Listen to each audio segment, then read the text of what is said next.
Viva Virgen sa Regla! Mga hinigugma ko nga mga kaigsunan, no?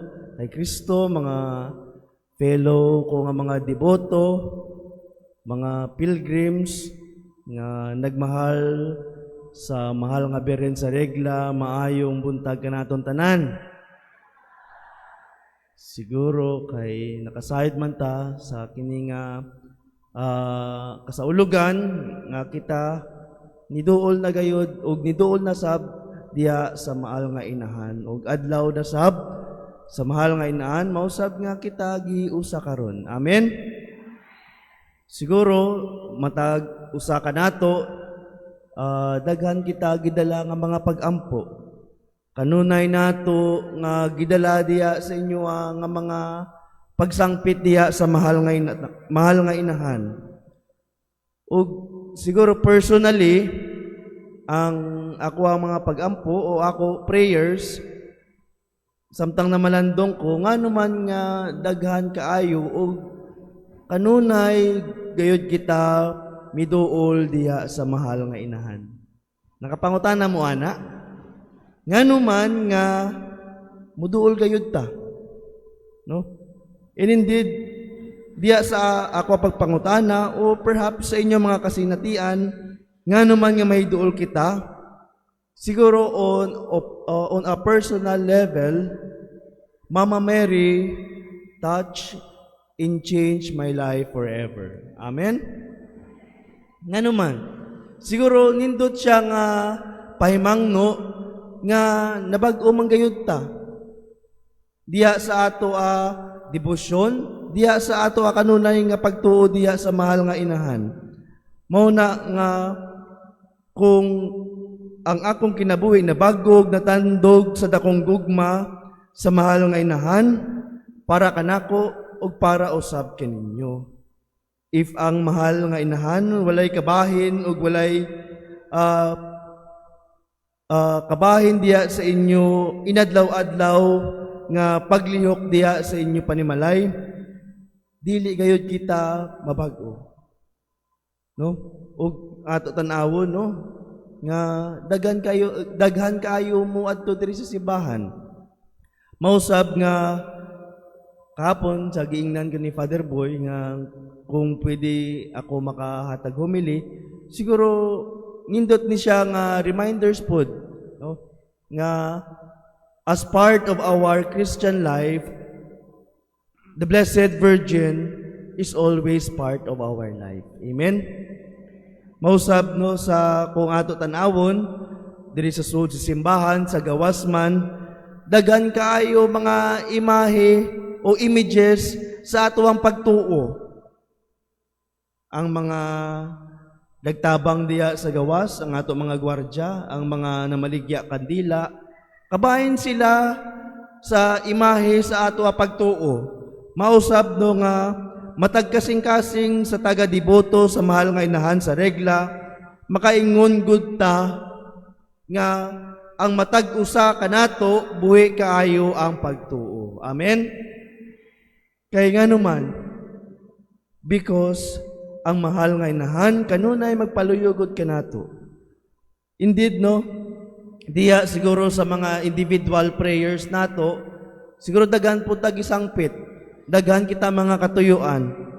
But we bear in mind that first and foremost, Mary becomes the first sharer of Christ. Amen? Mary becomes the first sharer of Christ. Una nga nagpaambit diya sa iyang anak. Mausab no sa kung ato ampuon ang rosaryo sa diya sa Annunciation sa gidawat sa mahal nga inahan ang tahas nga mangin sa bakan diya sa Ginoo. Indeed, una niya gi-share diya sa iyang cousin kay Elizabeth alang sa pagpangalagad. Amen?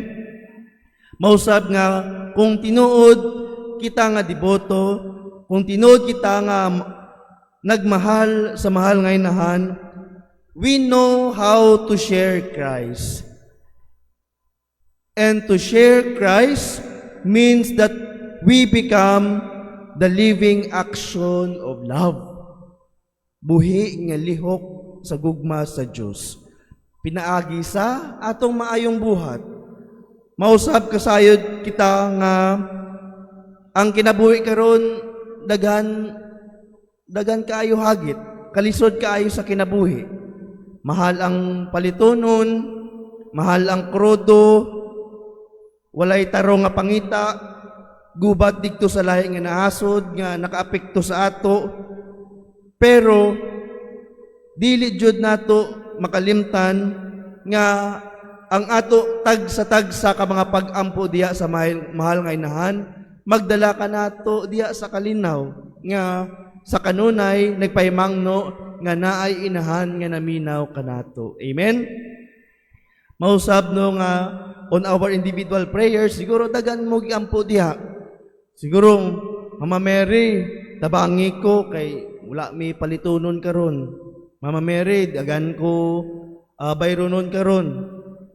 Mama Mary, ayuha ko kay nag-uol ko sa ako health. Mama Mary, dili maayo ako relasyon sa ako bana, sa ako asawa, o sa akong anak, o uban pa. Og ang uban na ay mga namatayan og nagkaguol karon diha sa ila kasinatian sa ila kinabuhi. O nga uban dagan mga intention. Ang uban usahay pag mag-bless ko makakita ko mga folders, mga ballpens, indication nga dagan sila intention nga siguro basin ganahan ka Mama Mary nga itubago na nga ako pag-ampo nga makapasa ko sa board exam o uban pa. Mausab no nga kung kita nagtan-aw sa ato pagtuo, daghan kaayo mga imahe sa ato nga pagtuo diha. But usa lang gud ka bagay no nga ato gikuptan, we become obedient diha sa ato pagtuo. Mausab nga kung kita nituo sa Ginoo nga ang atong pagtuo, magdala ka nato diha sa kaluwasan pinaagi sa inahanong pag-atiman ka nato ug diha sa pagsunod sa kabubuton sa anak sa mahal nga inahan, tanan mahupay ug tanan naay kalinawan. I have schoolmate no sa Loyola School of Theology dito sa Manila. Siguro basin ang uban sa inyo nakaila kaniya.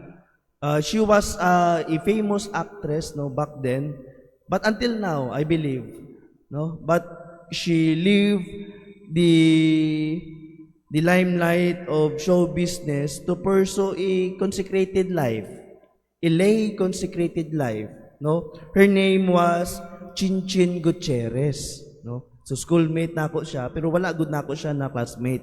But our rector, Father JR, na estudyante siya. Then on her write-ups dito sa school paper ako nabasa, very powerful, no, very powerful, because she was very close to sa iya nga mahal nga inahan towards her mother. And Sister Carminia, si Chinchin Gutierrez, wrote diya sa Loyola School of Theology nga paper na mauni no, and allow me to quote, she realized how the body of her mother becomes her first home. The body of her mother becomes her first home. And from that moment, she realized her whole life, no, from the moment she was conceived in her mother womb, nga konektado gayud kita sa atong inahan. Amen?